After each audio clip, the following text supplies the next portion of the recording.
Hello students, this is Tanisha and you are watching math magic. So हम chapter number 5 arithmetic progression कर रहे हैं और हम वन बाय वन सारे क्वेश्चन करते जा रहे हैं। क्वेश्चन बड़े अमेजिंग हैं, ठीक है। तो अब हम फाइनली कौन से क्वेश्चन पे पहुंच चुके हैं? 15th क्वेश्चन, ठीक है। और 15th क्वेश्चन भी एक बड़ा यूनिक क्वेश्चन है, ठीक है, थोड़ा डिफरेंट है पिछले वाले से और काफ़ी मज़ा आएगा इसे भी सॉल्व करने में। तो क्वेश्चन क्या है? For what value of n are the nth term of two APs are equal, ठीक है। तो कहते हैं कौन सी nth टर्म, ये दोनों दो एपी हैं, ठीक है, इनकी कौन सी टर्म है जो इक्वल होगी, ठीक है। इस एपी का और इस एपी का अपना अलग सिस्टम है, ठीक है। सिस्टम सिस्टम दोनों का डिफरेंट है, लेकिन इनकी कौन सी टर्म है जो इक्वल होगी ये पूछा है, ठीक है। सो सबसे पहले हम क्या करते हैं, हम सबसे पहले हम इनकी कुछ बेसिक टर्मिनोलॉजी जो हमें पता है जो होती हैं वो फाइंड कर लेते हैं, ठीक है। तो हम इसकी टर्म, इस वाली एपी को हम देख पा रहे हैं कि इसकी पहली टर्म, इस वाली एपी की देख रहे हो, पहली टर्म 63 है और डी की वैल्यू कॉमन डिफरेंस अगर आप देख पा रहे हो तो 2 का डिफरेंस है, राइट।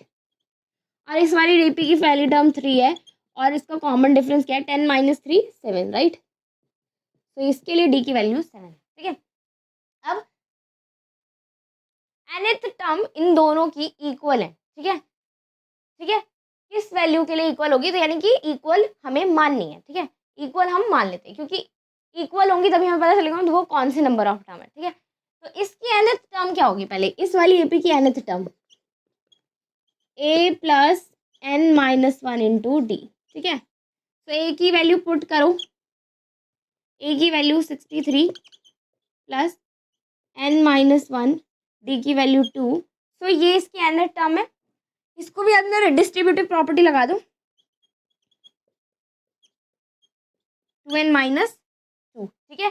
2n-2 तो 63 - 2 61 प्लस 2n, ठीक है। तो दिस इज 61 प्लस 2n, ठीक है। तो इसकी nth टर्म क्या है? 61 प्लस 2n, ठीक है। इस वाली एपी की nth टर्म है 61 प्लस 2n। अब इस वाली एपी की फाइंड करते हैं और दोनों की कौन, वो पूछ रहा है कि दोनों की कौन सी एन पे दोनों की nth टर्म क्या होगी? इक्वल होगी। तो हमें यानी कि उन दोनों को इक्वेट करना है, ठीक है। तो अभी हम पहले फाइंड कर लेते हैं ए प्लस, मार्कर को क्या हो जाता है? मार्कर को बुखार हो जाता है तो हम ब्लैक वाला यूज़ करते हैं। सो nth टर्म क्या होगी? A plus n-1 into D, right. So nth term A की वैल्यू क्या है? 3 प्लस n-1, डी की वैल्यू क्या है? 7। 3 अगेन यहाँ पे डिस्ट्रीब्यूटिव प्रॉपर्टी लगाएंगे तो 7n-7। सो ए एन की वैल्यू क्या आएगी? 3 - 7 तो 7n। 3 - 7 आपका क्या आएगा? माइनस में आएगा, है ना, प्लस माइनस माइनस होता है, -4, ठीक है। तो ये है 7n-4। अब दोनों के लिए हमें n की वैल्यू निकालनी है तो हम क्या करेंगे? दोनों को इक्वेट कर देंगे, ठीक है। तो इक्वेट कर दीजिए, दोनों को इक्वेट करेंगे क्योंकि दोनों की nth टर्म इक्वल है। तो nth टर्म इक्वल है यानी कि 61 प्लस 2n इक्वल्स टू क्या? 7n-4। अब इस इक्वेशन को सॉल्व कर दीजिए, ठीक है। इसको सॉल्व करेंगे तो कॉन्स्टेंट्स को सेपरेट करो और इसको सेपरेट करो। तो 2n को मैं वहाँ ले जाऊँगी, ठीक है। तो 7n - 2n और ये प्लस हो जाएगा, ठीक है। तो 61 प्लस 4, ठीक है।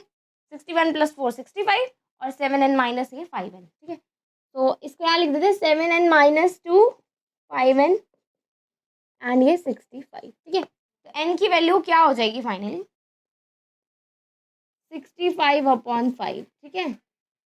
अगर आपको यहाँ पे दिख नहीं रहा है तो मैं यहाँ लिख देती हूँ, ठीक है। सो n की वैल्यू क्या हो जाएगी? n की वैल्यू हो जाएगी 65/5। सो 65/5 आप इसको कैंसिल करेंगे, सो n की वैल्यू क्या आएगी? 13।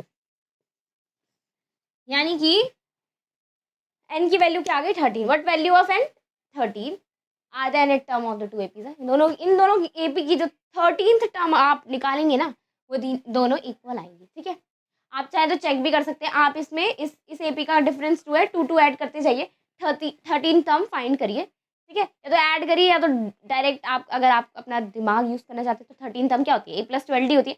यहाँ पुट करो a प्लस 12t, यहाँ पर से फाइंड करो a प्लस 12t, देखना दोनों इक्वल आएगी। ठीक है, तो इन दोनों की 13 टर्म क्या होगी हमारी, इक्वल होगी। ठीक है, तो आप रीचेक कर सकते हैं। ठीक है, अपना थोड़ी सी क्यूरियोसिटी अगर आपके अंदर है कि क्या 13 टर्म सच में इक्वल है, तो आप दोनों की 13 टर्म फाइंड करें और आप देखिए दोनों इक्वल आएंगी। ठीक है, सो ये था हमारा क्वेश्चन, काफ़ी इंटरेस्टिंग क्वेश्चन था।